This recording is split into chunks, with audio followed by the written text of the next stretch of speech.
Mga minamahal kong kababayan, maligayang Pasko po sa atin lahat.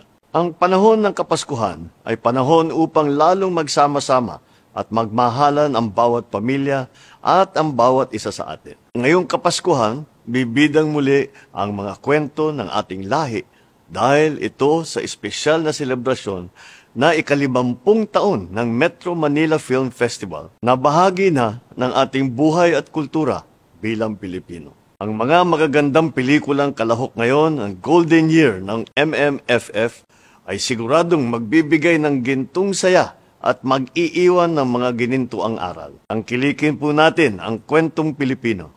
Suportahan po natin ang Metro Manila Film Festival 2024. Isama ang buong pamilya, buong barkada, at panoorin ang 10 pelikula na handog ng MMFF. Mabuhay ang pelikulang Pilipino! Happy 50 years, MMFF! At muli, maligayang Pasko po sa inyong lahat.